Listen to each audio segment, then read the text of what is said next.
આ એપિસોડમાં રજૂ થતા જાણીતા કે અજાણ્યા વ્યક્તિત્વોની ઉડાણભરી વાતો ખૂબ જ મોકળામણે રજૂ કરવાનો પ્રામાણિક પ્રયાસ થાય છે. આ કાર્યક્રમને વધુ ગુણવત્તાસભર બનાવવાના પ્રયાસો પણ ચાલુ છે. આ એપિસોડના 5મા મણકામાં આજે આપણે બનાસકાંઠાના વધુ એક ચર્ચિત વ્યક્તિત્વને મળીશું, જેમને સૌ ભારતસિંહ ભટ્ટેસરિયા તરીકે ઓળખે છે.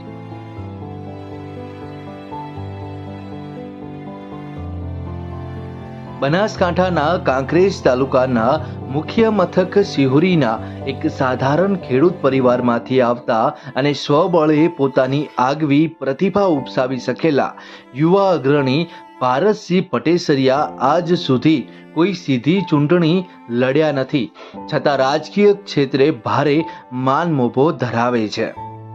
સિહોરીના ક્ષત્રિય ખેડૂત જવુજી ભટ્ટેસરિયાના પુત્ર ભારતસિંહ ભટ્ટેસરિયા સિહોરી ખાતેની જાણીતી શૈક્ષણિક સંસ્થા શેઠ M.V. વાલાની હાઈસ્કૂલના સર્વેસર્વા મનાય છે. જે શાળામાં ભણ્યા એ જ શાળાની બાગડોર સફળ રીતે સંભાળી રહેલા ભારતસિંહ શરૂઆતમાં ઓક્ટ્રોય નાકા પર તેમજ પેટ્રોલ પંપ પર પણ ફરજ બજાવી ચૂક્યા છે. લગભગ કેન્દ્રમાં પ્રથમવાર ભાજપને સત્તા મળી એ સમયગાળામાં જ યુવા મોરચામાં ઝલકેલા ભારતસિંહ ભટ્ટેસરિયા સતત 3 ટર્મ સુધી જિલ્લા ભાજપ યુવા મોરચાનું સુકાન સફળ રીતે સંભાળી ચૂક્યા છે અને જિલ્લા ભાજપ મહામંત્રી તરીકે પણ નોંધપાત્ર કામગીરી કરી ચૂક્યા છે. ભાજપના સંગઠનમાં આજ સુધી સક્રિય રહી વિવિધ જવાબદારીઓને પૂરો ન્યાય આપવા સતત દોડતા રહેતા અને હાલ પણ ભાજપના પાટણ લોકસભા મતવિસ્તારના સહપ્રભારી તરીકેની મહત્વની જવાબદારી સંભાળી રહેલા ભારતસિંહ ભટ્ટેસરિયા ખૂબ જ મળતાવળા અને હસમુખો સ્વભાવ ધરાવતા હોય સામાજિક તેમજ રાજકીય રીતે પણ પ્રભાવ ધરાવે છે. દિવ્યાંગ સંઘર્ષ દૈનિકની ટીમ સિહોરી હાઈસ્કૂલ પર પહોંચી હતી, જ્યાં રામ મંદિર પ્રાણ પ્રતિષ્ઠા મહોત્સવની ઉજવણીના કાર્યક્રમોની વ્યવસ્થા બાદ થાક હોવા છતાં તેમને મોકળા મને વાત કરી હતી. સિહોરીના વિકાસ માટે ચિંતિત રહેતા અને સંગઠનમાં પકડ ધરાવતા આ યુવા નેતા ખરેખર મળવા જેવા માણસ પણ છે. ચાલો આજે તેમને રૂબરૂ મળી તેમની આજ સુધીની સંઘર્ષ ગાથાથી આપણે પણ પરિચિત થઈએ. નમસ્કાર. આજે આપણે જિલ્લાના એક નીવડેલા રાજકીય આગેવાન કે જેમણે બનાસકાંઠામાં યુવા મોરચાને બહુ મોટી તાકાત આપી છે, ભાજપના યુવા મોરચાના પ્રમુખ અને ઉપપ્રમુખ તરીકે સતત 1.5 દાયકા સુધી યુવાનોને મહત્વનું માર્ગદર્શન અને કુશળ નેતૃત્વ પૂરું પાડી બનાસકાંઠામાં ભાજપના મજબૂત બનાવવામાં, સંગઠનને મજબૂત બનાવવામાં જેમણે બહુ મોટો રોલ ભજવ્યો છે. બાદમાં તેમણે મહામંત્રી તરીકે પણ કામ કરી ચૂક્યા છે એવા ભારતસિંહ ભટ્ટેસરિયાને આજે મળશું એમના વતન સિહોરી ખાતે.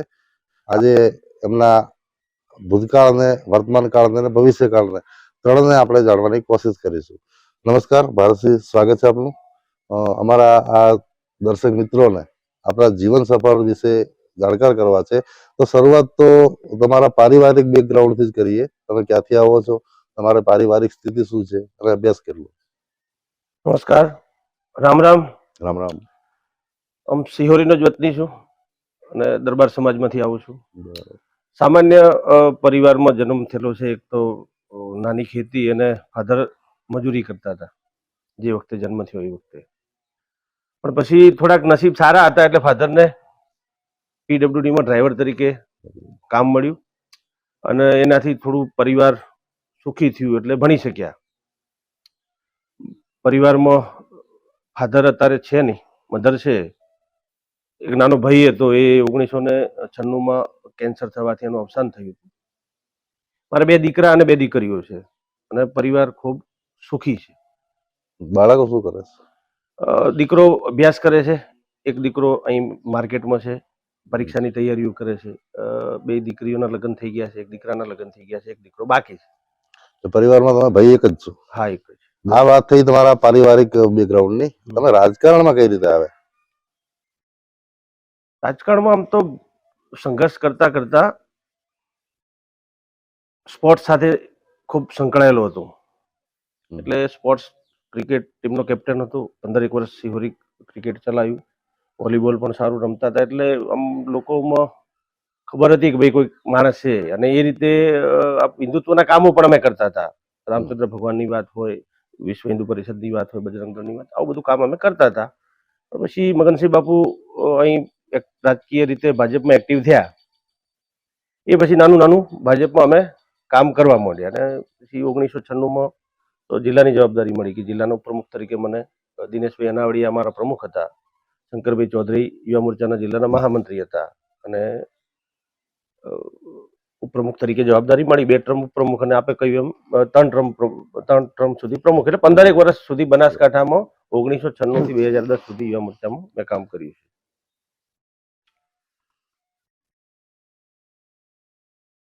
જિલ્લાના મહામંત્રી તરીકે કામ કર્યું છે. બક્ષી મોરચાના મહામંત્રી તરીકે કામ કર્યું છે.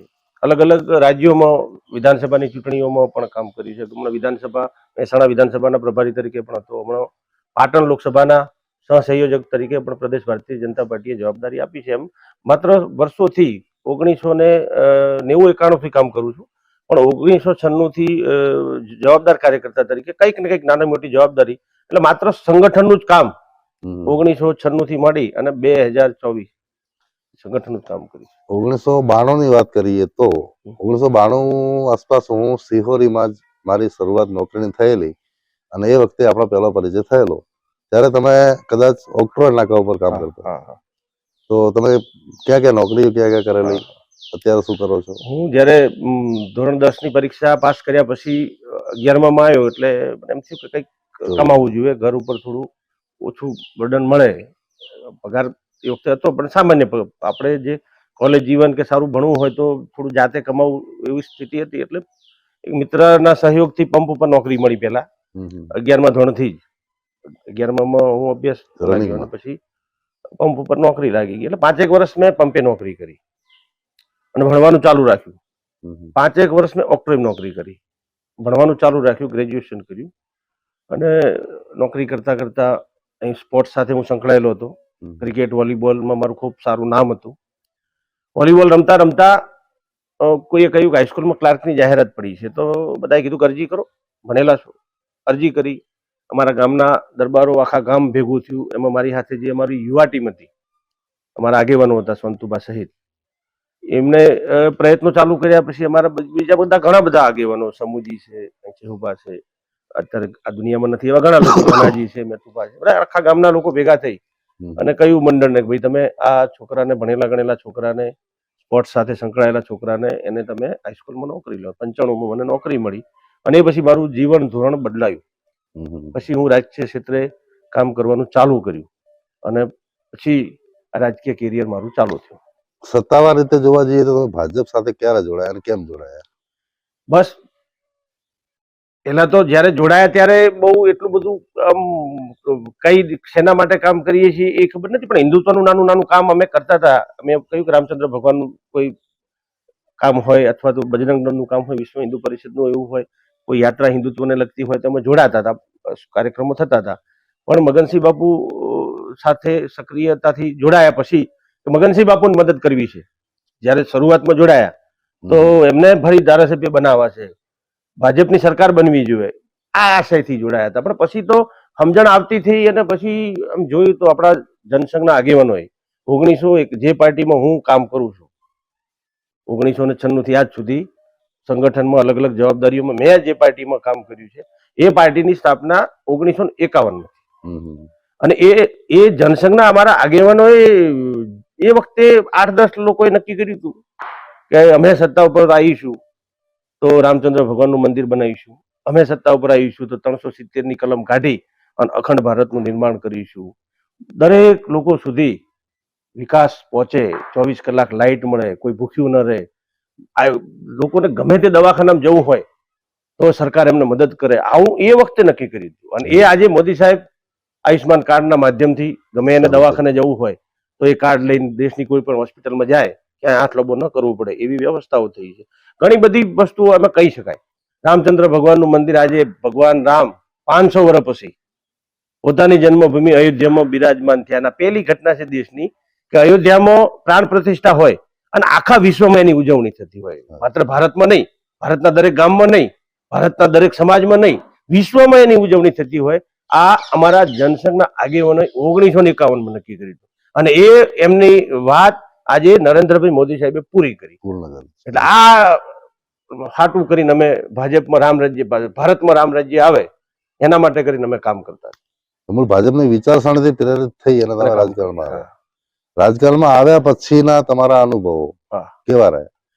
રાજકારણમાં આમ તમારે અપેક્ષાઓ ઘણી બધી હોય, પણ એ અપેક્ષાઓ ઘણી વખત પૂરી ના થાય તો તમે દુઃખ થતું હોય, પણ એ દુઃખ થાય એટલે કેટલા ટાઈમ પૂરતું, નિર્ણય થાય ત્યાં સુધી. ધારો કે 2007માં મારું નામ હતું તો બાબુભાઈ ભાજપના પ્રાથમિક સભ્ય નતા અને એમને અહીં ટિકિટ આપી. જિલ્લાના યુવા મોરચાના પ્રમુખની જવાબદારી મારી હતી.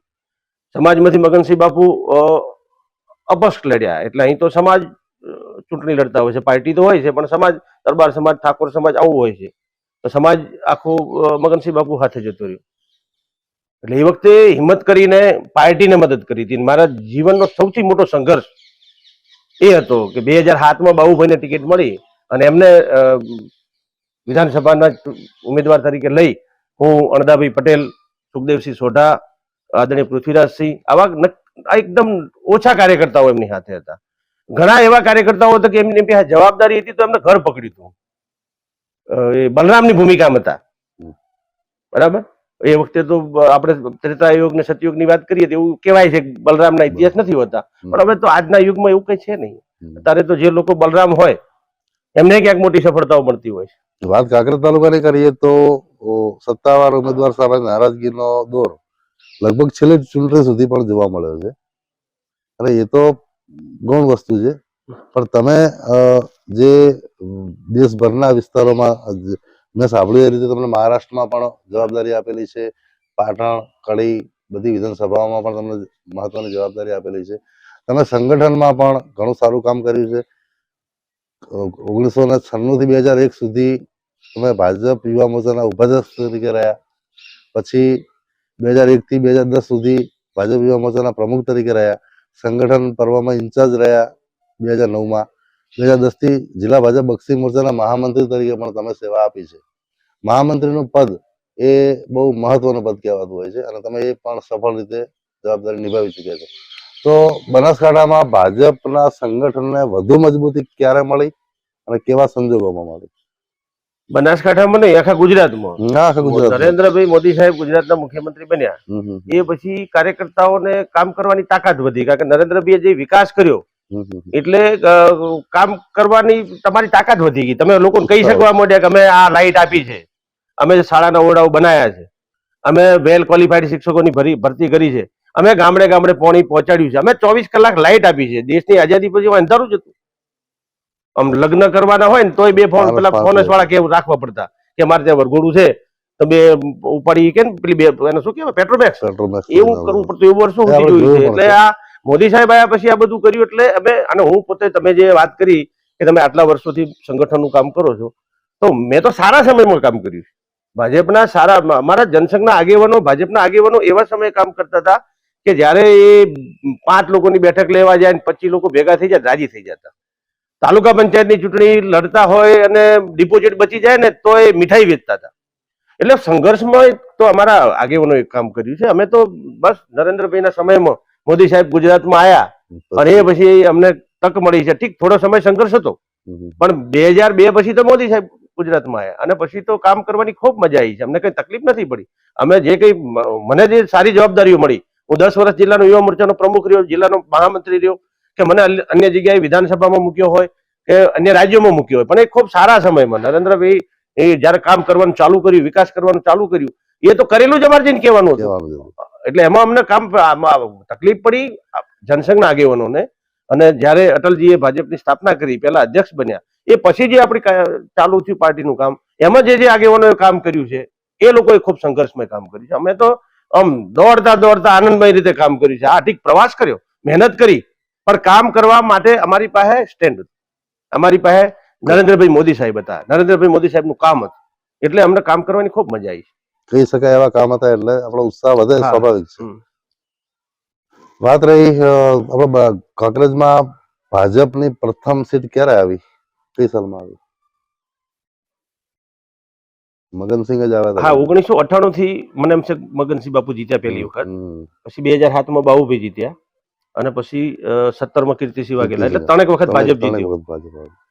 અત્યારે તો તમે આ કાંકરેજ મત વિસ્તાર આમ સમજો તો રાજ્યસભામાં પણ છે, હા. પણ બાબુભાઈને બાબુભાઈને રાજ્યસભામાં રાજ્યસભામાં મૂક્યા એટલે તમારું રાજકીય વર્ચસ્વ પણ આ વિસ્તારનું છે વધી ને. રહ્યું આજે કાંકરેજ તાલુકામાંથી કીર્તિસિંહ વાઘેલા જિલ્લા ભાજપના પ્રમુખ છે. પ્રમુખ છે. બાબુભાઈ રાજ્યસભાના સભ્ય છે. મને હમણાં લોકસભાના પાટણ લોકસભાના સંયોજક તરીકે જવાબદારી મળી. ઘણા બધા કાર્યકર્તાઓ સહકારમાં છે, બેંકમાં છે, ડેરીમાં છે, એપીએમસીમાં છે. એટલે કાંકરેજમાં ઘણા બધા ભાજપના કાર્યકર્તાઓને સારું એવું કામ, સારી જગ્યાએ કામ કરે છે. તમે કાંકરેજના મુખ્ય મથકમાં રહો છો અને શૈક્ષણિક સંસ્થા સાથે સંકળાયેલા છો. આપણે અત્યારે પણ તમારી કર્મભૂમિ એવી આ શિક્ષણ સંસ્થામાં જ બેઠા છીએ, તો શિક્ષણ વિશે શું કહેશો આપ? આ સંસ્થામાં તો મારું આખું જીવન, અહીં હું બાજુમાં રહેતો હતો, એટલે બચપણમાં અહીં બાળપણમાં અહીં રમ્યો છું. આ પીચ પણ હું જયારે વિદ્યાર્થી હતો ત્યારે બનાવેલી છે. હું ભણતો તો એ વખતે અહીં ક્રિકેટની આજે એ પીચ છે, એટલે અહીં રમ્યો છું અને અહીં ભણ્યો છું. પછી અહીં વોલીબોલ રમતા રમતા મને સ્કૂલમાં નોકરી મળી, એટલે લગભગ હાવ નાની ઉંમરથી મોડી, અને આ છે ને એ મારા માટે સ્વર્ગ છે. મોટા ભાગનો સમય મેં મારી જીવન યાત્રાનો, જયારે રાજકીય પ્રવાસ ના હોય ત્યારે, એ બાળપણથી મોડી અને મેં આ સંસ્થામાં કાઢ્યો છે. સવારે નાહી ધોઈ અને આવું છું તો મને એમ થાય છે કે હું સ્વર્ગમાં આવ્યો. આ સંસ્થામાં ભણ્યો, આ સંસ્થામાં રમ્યો, આ સંસ્થામાં મને નોકરી મળી, આ સંસ્થાનું હું મેનેજમેન્ટ કરું છું. અને અહીં બાળકો સાથે મને એટલો બધો આનંદ થાય છે કે એવું મારી જાતને માનું છું કે ખૂબ નસીબદાર છું કે નાના નાના ભગવાનો, દીકરા દીકરીઓ એ ભગવાનનું રૂપ છે, દીકરીઓ એમાં અંબાનું રૂપ છે. અહીં સંસ્થામાં આવે, ભણે, આનંદ કરે. મારા શિક્ષકો પારિવારિક ભાવથી કામ કરે છે. આ પહેલી ગુજરાતની એવી સંસ્થા છે કે જે સંસ્થાનો વહીવટ શિક્ષકો કરે છે.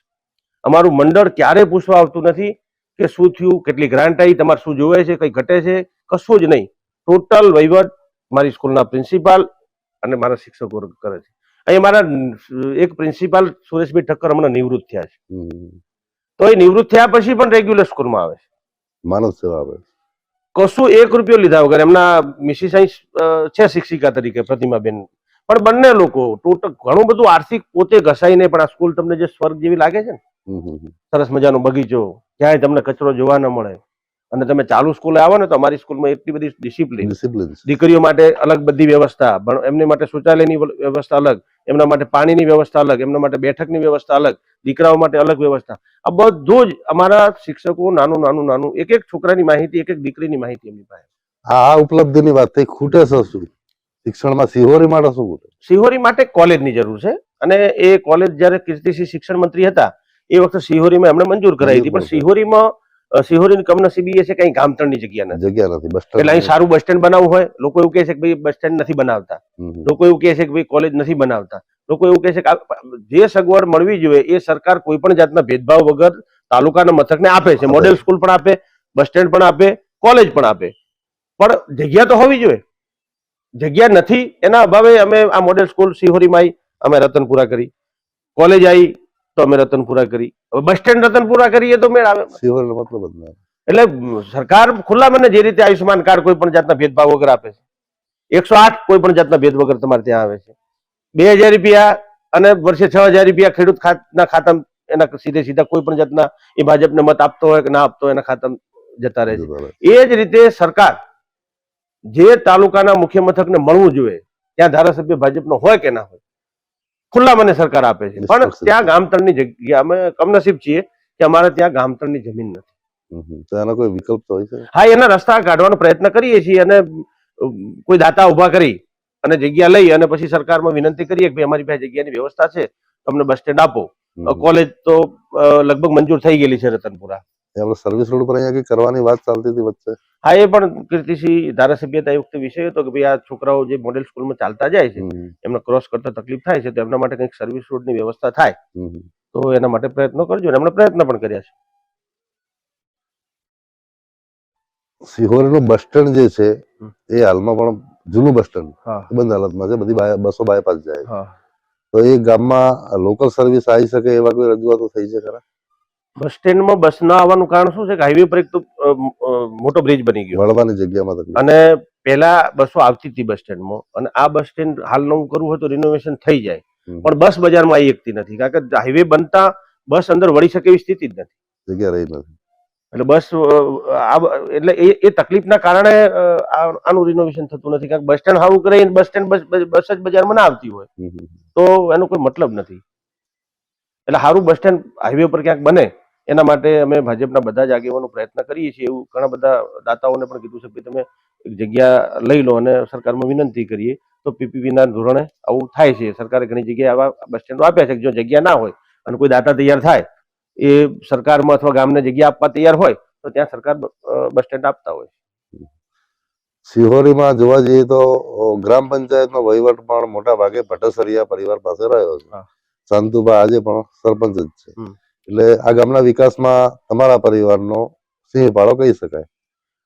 ગામ મોટું છે હમ. અને દરબારોની સંખ્યા વધારે છે, પણ અહીં નાના નાના સમાજના લોકો એ એવું માને છે કે ભાઈ ચલો આમાં સરપંચ તરીકે મોટે ભાગે દરબારોની પસંદગી હમણાંથી થાય. પહેલા તો જૈન સમાજ તરીકે પણ અહીં સરપંચ તરીકે રહેલા છે વર્ધીલાલ શાહ, ઠક્કરમાં જેડી ઠક્કર પણ હતા, નાથાલાલ શાહ પણ હતા. એટલે નાના નાના સમાજના લોકોએ પણ સરપંચ તરીકે કામ કરેલું છે.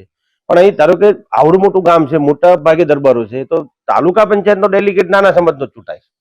એક ધારો કે આજે હંસપુરી ગૌસ્વામી છે તો એનું એક જ પરિવાર છે, છતાંય 2 વખત તાલુકા પંચાયતના ડેલિગેટ તરીકે ખાસ કરીને દરબારો એને મદદ કરી અને ચૂંટાયા હોય. એટલે સરપંચમાં ક્યાંક નાના સમાજ દરબારને મદદ કરતા હોય છે, તો તાલુકા પંચાયતની ચૂંટણીમાં દરબારો નાના સમાજને મદદ કરતા હોય છે. સહકારિતા એમાં પણ સહકારનો ભાવ છે. હા. સિહોરી માટે સરકાર પાસે તમે શું નવું માગશો? શું ખૂટે છે વિકાસમાં? એક તો ઉંદરા સિહોરી રોડ અમે મંજૂર જો કે થઈ ગયો છે, અને લોકોની માગણી છે કે ભાઈ વર્ષોથી આ કેટલા સમયથી ચાલે છે, સિહોરી ઉંદરા રોડ થઈ જાય ને ડાયરેક્ટ તો ઘણા બધા ગામડા સીધા બિલકુલ નજીક થઈ જાય. જે થરાનો જેમ વિકાસ છે ને એમ છે કે ઉંદરા આજુબાજુના બધા જ કચરાથી મોડી અને જે ફરીને 35-40 કિલોમીટર થાય એ આ સીધું સિહોરી 5-10-15 કિલોમીટરમાં આવી જાય. બીજું અમારે સિહોરીથી પાટણ નજીક થઈ જાય.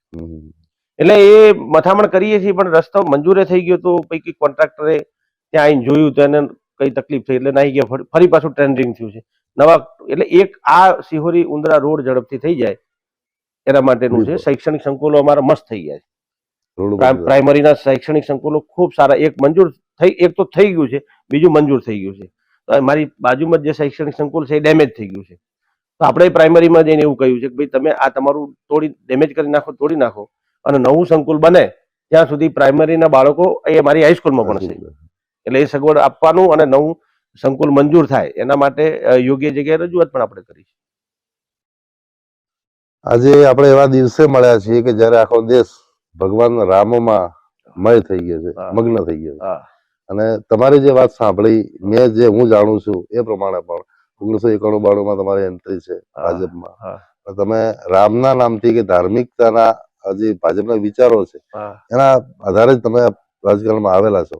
તો આજના દિવસને તમે કઈ રીતે મૂલવો છો? 1992માં જયારે કાર સેવા થઈ અને બાબરી મસ્જિદ તૂટી, એ વખતે અહીં અમે શોભાયાત્રા કાઢી હતી, અને એ વખતે અમારા પર પોલીસે લાઠીચાર્જ કર્યો હતો અને ખૂબ ખરાબ રીતે એમને માર્યા હતા.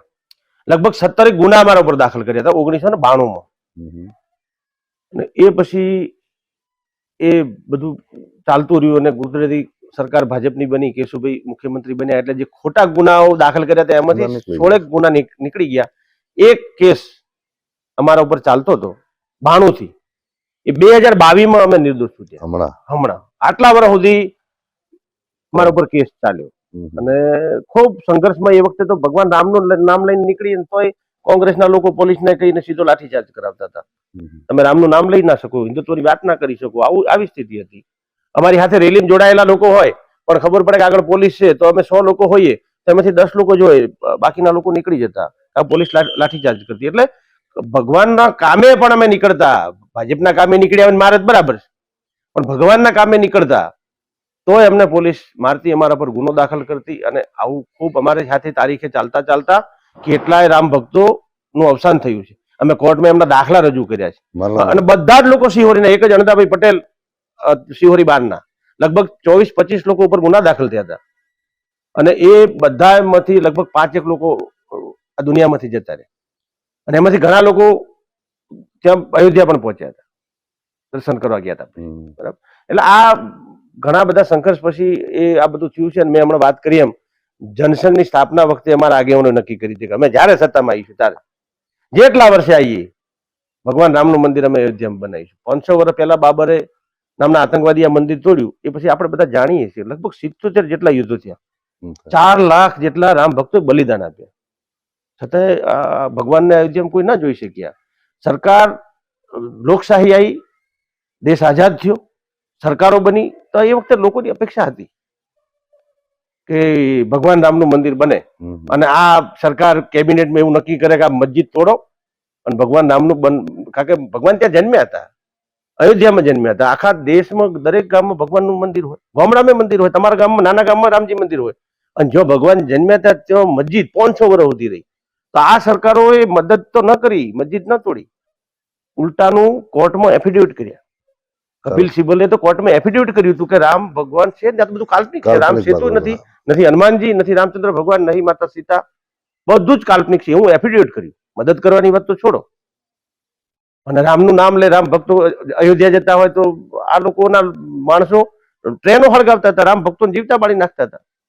આવું આ બધું જ કર્યું છે. અને છતાં આ તો આપણે નસીબદાર છીએ, અમે નસીબદાર છીએ કે અમે જે પાર્ટીમાં કામ કરીએ છીએ, અમારા આગેવાનોએ જ્યારે આ પાર્ટીની સ્થાપના કરી અને એ જે નક્કી કર્યું હતું બધું નરેન્દ્રભાઈ મોદીએ દેશના પ્રધાનમંત્રી થઈને પૂરું કર્યું. એ 370ની કલમ હટાવી અને અખંડ ભારતનું નિર્માણ કરવાની વાત હોય, રામચંદ્ર ભગવાનના મંદિર બનાવવાની વાત હોય, દેશને આત્મનિર્ભર બનાવવાની વાત હોય, લોકોને સુખી કરવાની વાત હોય, ઘરે ઘરે દરેક વિસ્તારમાં પાણી પહોંચાડવાની વાત હોય, 24 કલાક લાઇટ આપવાની વાત હોય, વેલ એજ્યુકેટેડ શિક્ષણ આપવાની વાત હોય, સારા શૈક્ષણિક સંકુલો બનાવવાની વાત હોય, 24 કલાક લાઇટ આપવા, આ બધું મોદી સાહેબે કર્યું.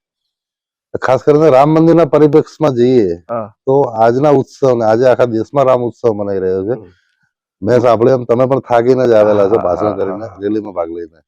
તો એ આજના દિવસ આજે વિશ્વની પહેલી ઘટના એવી છે કે અયોધ્યામાં ભગવાન રામની પ્રાણ પ્રતિષ્ઠા થતી હોય, અયોધ્યામાં ભગવાન રામની પ્રાણ પ્રતિષ્ઠા થતી હોય, આખું વિશ્વ એની ઉજવણી કરતી હોય. દેશ નહીં, ભારતના તો દરેક ગામમાં આજે દિવાળી જેવું વાતાવરણ છે. ભારતનો દરેક નાગરિક, દરેક હિન્દુ આજે નવા કપડાં પહેરી અને ભગવાનની દરેક ગામમાં શોભાયાત્રા નીકળી છે. એટલે ભારતમાં તો દરેક ગામમાં આજે આદિવાસી વિસ્તારમાં પણ શોભાયાત્રાઓ નીકળી છે. એટલે ભારતભરમાં તો ઉજવણી છે જ, પણ વિશ્વના ઘણા બધા દેશોમાં આજે ભગવાન રામની શોભાયાત્રા નીકળી, આની ઉજવણી થઈ રહી. એટલે આ વિશ્વની અને પહેલી ઘટના છે, ઐતિહાસિક ઘટના છે કે કોઈ એક જગ્યાએ પ્રાણ પ્રતિષ્ઠા થતી હોય અને એની ઉજવણી આખું વિશ્વ કરતું હોય. એ આ ભગવાન રામ 500 વર્ષ પછી અયોધ્યામાં બિરાજમાન થયા છે, પોતાની જન્મભૂમિમાં બિરાજમાન થયા છે. એની ઉજવણી આજે આખા વિશ્વએ કરી. અમે પણ આજે ખૂબ ઉમળકાભેર અમારા ગામના લોકોએ છેલ્લા 1 મહિનાથી મહેનત કરતા હતા. રામ ભક્તો આખું ગામ શણગાર્યું છે, આખું ગામ બહાર હતું, દરેક લોકો શોભાયાત્રામાં જોડાયા. અને અમે આજે એક ઐતિહાસિક કામ કર્યું. જે લોકો કાર સેવા કરી હતી અને સિહોરીથી 1400 કિલોમીટર અયોધ્યા ગયા હતા, બાબરી મસ્જિદ સુધી પહોંચ્યા હતા, એમનું આજે અમે સન્માન કર્યું આખા ગામની હાજરીમાં. રામચંદ્ર આખું ગામ હતું, સંખ્યા ગણી શકાય એટલી નથી. કાર સેવકો લગભગ 7 લોકો હતા અને જે હયાત હતા એમનું સન્માન કર્યું, પણ જે આ દુનિયામાં નતા એમના પરિવારનું સન્માન કર્યું. તો સારો વિચાર છે, બહુ સારું કામ છે. હવે એ પણ જાણી દઈએ કે તમને કેન્દ્ર અને રાજ્ય સરકારે નહેરુ યુવા કેન્દ્રમાં વાઇસ ચેરમેન અને આપણા નશાબંધી અમલીકરણ અને જિલ્લા પોલીસ સલાહકાર સમિતિ તેમજ યોગ એસોસિએશન, આ ત્રણેય ફેડરેશનમાં પણ આપની નિમણૂકો થયેલી છે, આપણે સેવા આપેલી છે. તો એ સેવાઓ થકી આપ સમાજને કઈ રીતે ઉપયોગી બને?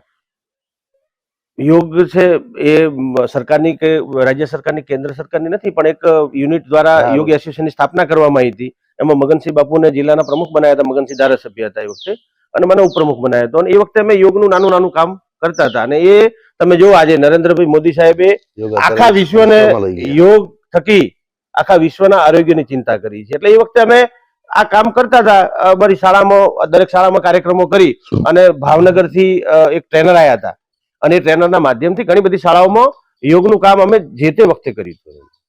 અને નહેરુ યુવા કેન્દ્રમાં વાઇસ ચેરમેન તરીકે જ્યારે અટલજી દેશના પ્રધાનમંત્રી હતા, હું બનાસકાંઠા જિલ્લાનો યુવા પ્રમુખ હતો, એ વખતે કેન્દ્ર સરકારે મારી નિમણૂક નહેરુ યુવા કેન્દ્રના વાઇસ ચેરમેન તરીકે કરી હતી. અને બાકી બધી પોલીસ સલાહકાર સમિતિ હોય, નશાબંધી અમલીકરણ સમિતિ હોય, એ રાજ્ય સરકારે આદરણીય એ વખતે નરેન્દ્રભાઈ મોદી સાહેબ હતા, આનંદીબેન પટેલ હતા, પછી વિજયભાઈ હતા, એટલે એ એમના શાસનમાં નાની મોટી આવી કોઈ જવાબદારીઓ સરકારમાંથી સમિતિઓમાં મૂકતા હતા. આ દાદાની સરકાર વિશે શું કહેશો, ભૂપેન્દ્ર દાદાની? ભૂપેન્દ્રભાઈ જેટલો સામ્ય માણસ, સરળ માણસ, આમ તમને કોઈ એવું લાગે નહીં કે મુખ્યમંત્રી તરીકે એટલું એમ હશે.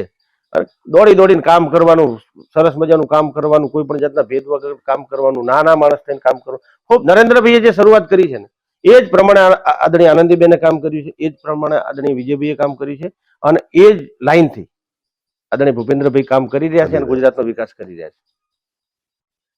આગામી આજના દિવસને જોતા હવે પછીની જે લોકસભા ચૂંટણી આવે છે શોર્ટ ટાઈમમાં, હા, એમાં ભાજપના વિજય રથને કોઈ રોકી શકે એવી મને તો કોઈ ગુંજાઈશ હવે લાગતી જ નથી. પત્રકાર તરીકે મારે ન બોલવું જોઈએ, પણ કહું છું કે સફળતાનો રસ્તો કંડારી દીધો છે. તો બનાસકાંઠા માટે તમે કેવું નેતૃત્વ ઈચ્છો જે દિલ્હીમાં જઈને બેસે? નેતૃત્વ તો નરેન્દ્રભાઈ નક્કી કરતા હોય છે, અને અહીં તો કાર્યકર્તા છે. જે કાર્યકર્તાના માથા ઉપર પાર્ટી હાથ મૂકે, નરેન્દ્રભાઈ હાથ મૂકે, ટિકિટ આપે, એને કાર્યકર્તાઓ ઉપાડી લે છે. હવે તો મોદી સાહેબે કઈ કામ કરવા બાકી જ રાખ્યું નથી. વિકાસ તો કર્યો જ તો, પણ હવે તમે જો 370 ની કલમ હતી ત્યારે આખો દેશ રાજી થઈ ગયો કે ભાઈ અખંડ ભારતનું નિર્માણ કર્યું. આજે 500 વર્ષ પછી અયોધ્યામાં ભગવાન રામ બિરાજમાન થયા છે. મોદી સાહેબ હતા એટલે શક્ય બન્યું છે. એટલે આખા દેશના લોકો નરેન્દ્રભાઈ ને જે પ્રેમ આપવો પડે આપવા તૈયાર છે. એટલે તમે કલ્પના નહીં કરી હોય ને એ એટલી બધી સીટો ભાજપની, એનો સાફ થઈ જવાનું કોંગ્રેસ ક્યાંય તમને જોવા નહીં મળે લોકસભાની ચૂંટણી પછી. એવી ઐતિહાસિક લીડ થી પછી ફરી નરેન્દ્રભાઈ મોદી સાહેબને ત્રીજી વખત વડાપ્રધાન દેશના લોકો બેહાડશે. કાંકરેજની વાત કરી તો તમને હમણાં રેલવેની સેવા પણ મળી ગઈ, નજીકમાં જ છે રેલવે.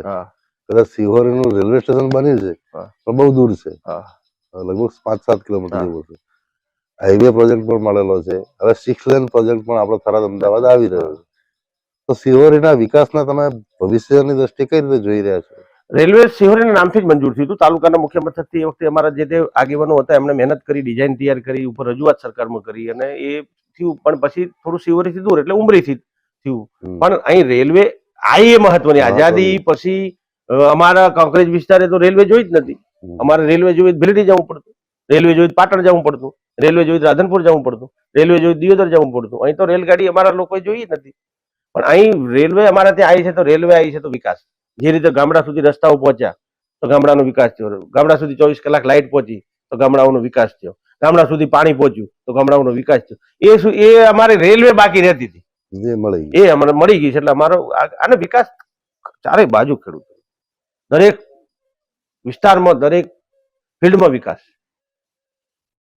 અહીંયા આપણે વિજ્ઞાન પ્રવાહનો અભ્યાસ ઉપલબ્ધ છે સિહોરીમાં? ના, અહીં સાયન્સ નથી. એના માટે પણ પ્રયત્નો. મોડેલ સ્કૂલમાં સાયન્સ પ્રવાહ લગભગ ચાલુ છે. બાકી અહીં સિહોરીમાં ને થરામાં છે અને પાટણમાં છે. બાપુ, આ તો થઈ તમારી સંગઠનની, સામાજિક, વેપારિક, શૈક્ષણિક બધી જવાબદારીઓની વાત. કાર્યકર તરીકે તમે શું ભૂમિકા ભજવી એ પણ આપણે જાણ્યું. પણ કોઈ પણ કામ, કોઈ પણ વ્યક્તિ કઈક પરિણામની અપેક્ષા જ કરતો હોય છે. તો હવે તમારી આગામી દિવસોમાં કેવી મહેચ્છા રહેશે? હું જાણું છું ત્યાં સુધી વિધાનસભામાં પણ આપનું નામ ચાલેલું છે, નથી મળી તક, તો તક તમે મેળવવા માંગશો કે જેમ સંગઠનનું કામ કરો છો એ રીતે સંગઠનમાં જ રખશો? પાર્ટી જે કામ હોપે એ નિષ્ઠાથી કરવાનું. જે બુથનું કામ હોપે તો બુથનું કરવાનું, જિલ્લાના મહામંત્રી તરીકે હોપે તો જિલ્લાના મહામંત્રી તરીકે નિષ્ઠાથી કામ કરવાનું. યુવા મોરચાનું હોપી તો આપ જાણો છો 15 વર્ષ સુધી આપણે યુવા મોરચાનું કામ કર્યું છે. એટલે પાર્ટી જે કામ હોપે એ નિષ્ઠાથી કામ કરવાનું. ઠીક છે, વિધાનસભા આવે તો ટિકિટ માંગવાની, મળે તો બરાબર છે, ન મળે તો જેને બાબુલાલ ભાજપના પ્રાથમિક સભ્ય નતા એને ટિકિટ મળી હતી તો એવા સંઘર્ષમાં આપણે લઈને નીકળી ગયા હતા ભારત માતા કી જય કરીને. તો જેને ટિકિટ મળે એને મદદ આપણે માંગવાની. 25 વર્ષથી મથીએ છીએ, હજી 25 વર્ષ મથવાનું. આપણે નાનું નથી વિચાર્યું, પણ જેને મળે આપણે માગી તો 100% ટિકિટ ન મળે દુઃખ થાય, ના થાય એવું નહીં. પણ એ દુઃખ કેટલા ટાઈમ પૂરતું? થોડા સમય પૂરતું. જેમ તમારા પરિવારમાં ક્યાંય ઘટના દુર્ઘટના થતી હોય છે તો દુઃખી થતા હોય છો, પણ એ કેટલા પૂરતું? એનો એક સમય હોય છે. એમ ટિકિટ મળ્યા પછી બીજા ઉમેદવાર તમને મળે, તમે એને રામ રામ કરો, એનો હાથ પકડીને ભારત માતા કી જય કરો, એટલે પછી કામે લાગી જવાનું. કારણ કે દરેક ઘણા બધા કાર્યકર્તાની ઈચ્છા હોય કે અમને ટિકિટ મળે, બધાને તો મળે નહીં. એક જેને ટિકિટ મળે અને પાર્ટી જે કામ હોપે એ નિષ્ઠાથી કરવાનું. સારા સમયમાં ભાજપના કાર્યકર્તા હોવું ને એ ખૂબ મોટી વાત છે. આજે દેશમાં સૌથી વધારે સંસદ સભ્યો ભાજપના, દેશમાં સૌથી વધારે ધારાસભ્યો ભાજપના, વિશ્વની સૌથી મોટી પાર્ટી ભાજપની, દેશના ઘણા બધા રાજ્યોમાં સરકાર ભાજપની, દેશમાં સરકાર ભાજપની. આવા સારા સમયમાં ભાજપના કાર્યકર્તા હોવું એ પણ મોટી વાત છે. તો જે પાર્ટી કામ હોપે એ કરવાનું. અને બીજું તમે કીધું તમારી ઈચ્છા શું છે, તો મારી ઈચ્છા, દેશના લોકોની જે ઈચ્છા છે એ મારી ઈચ્છા છે. નરેન્દ્રભાઈ મોદી સાહેબ ત્રીજી વખત દેશના પ્રધાનમંત્રી બને એવી દેશની અને મારી ઈચ્છા છે. આ વાત થઈ તમારા મહેશ છાઓની. હવે તમે યુવા મોરચામાં બહુ સારું કામ કર્યું છે અને તમે આમાં પણ કામ કરેલું છે યોગ એસોસિએશન વગેરેમાં, બરાબર? તો યુવાનોને શું સંદેશો આપશો? યુવા મોરચાને જ્યારે જ્યારે મારી બેઠક થાય છે ત્યારે હું કહું છું તમે નસીબદાર છો, તમને ખૂબ સારા સમયમાં કામ કરવાની તક મળી છે. આપણા વડીલો જોડે બેસજો, જેને જનસંઘમાં કામ કર્યું છે, પાર્ટીની સ્થાપના થયા પછી આપણા આગેવાનોએ કામ કર્યું છે, તે કેવી પરિસ્થિતિમાં કામ કરતા હતા અને એ કામ કરતા હતા અને એમને નાની મોટી સફળતા મળતી હતી તો કેટલો એમને સંતોષ વ્યક્ત થતો હતો.